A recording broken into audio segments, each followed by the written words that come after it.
going to do this for my own notes. The Wing Chun community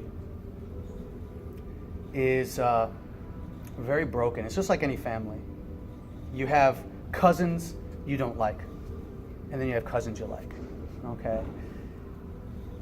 The secret is to do your best to stay away from that stuff. Now, there are people like myself who want to be brutally honest, but in the end, that really gets you nowhere. Being brutally honest, speaking your mind and all that. So you save that for the training mat. You be brutal honest with the students, with your training partners. You don't be a dick about it. Pardon my French. Okay? You are honest with each other in that way.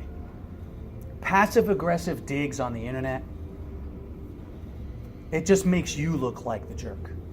You know, when you say things, and I've heard this so many times before. In fact, I heard it recently. When you say things online like, well, most Wing Chun people aren't very good, or most Wing Chun out there isn't the true Wing Chun, and stuff like that, you make yourself look like an elitist asshole.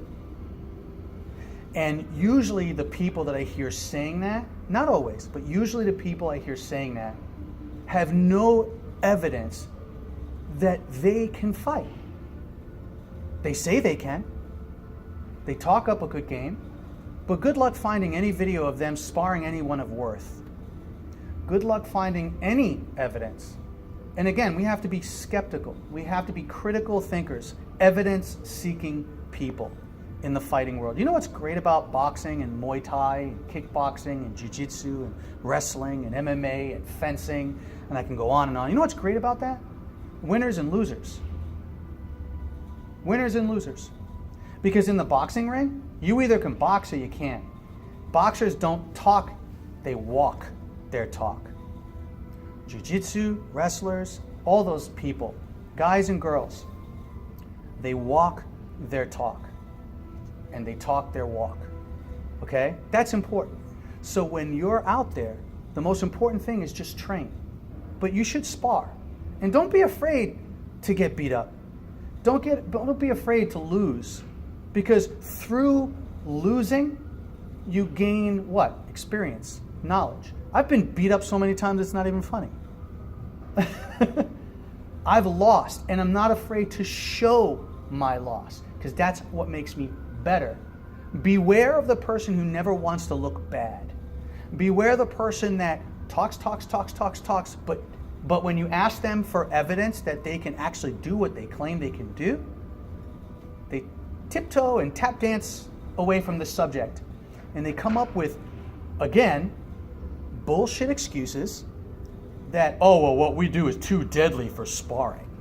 Well, what we do really works, and we do scenario-based training, and if I did that, the guy would have dropped dead. Those guys are kidding themselves. They're full of shit. You have to spar. You have to throw the leather.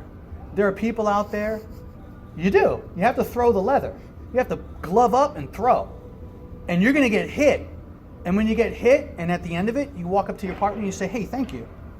I didn't see that coming. I'm going to work on that. Okay? But if you're not throwing leather, you shouldn't be talking that you can fight. I don't care how big or small you are. Some guys use their size. Oh, I'm big and I don't really get to experience a lot of people that can handle me. Yeah, because you're 6 foot something and not many people want to mess with you. But why not spar someone who's good, regardless of size? See, I'll spar anybody, even at my age. I'm almost 50. And I love to spar. I'm not sparring as much these days because it's kind of hard to recuperate, but I still spar. And I still lose all the time. I'm 5 foot nothing. And I still get my ass kicked. Because why? Because I want to keep sharp. But the passive-aggressive digs that you find online from people who claim to be sifus and heads of school, stay away from that. Stay away from those people. Focus on training. Focus on the truth. And the only way you can have truth is through what? Evidence. Actually getting on the mats with people outside your school. Don't just spar your students. That's stupid. When Hung Ga people called me and said, hey, we would love to spar, I was like, ooh, yay. And I got to spar Hung Ga people. When kickboxers wanted to come in here and spar, I was like, yay, spar. When guys who've been doing sword work since they were little wanted to spar, I said, yay, spar. Because it gives me an opportunity to test what I can do against people I don't know. You see what I'm saying? All right? That's how you get good. Humble yourself. Don't be afraid to lose. Spar everyone, anytime, regardless of the rules. Don't make up the rules. Oh, well, we're Wing Chun people. We kick you in the nuts and poke you in the eye and chop you in the throat because we're Wing Chun. If you can't spar with rules, you can't fight without them. Okay? All right, guys. Have an awesome weekend.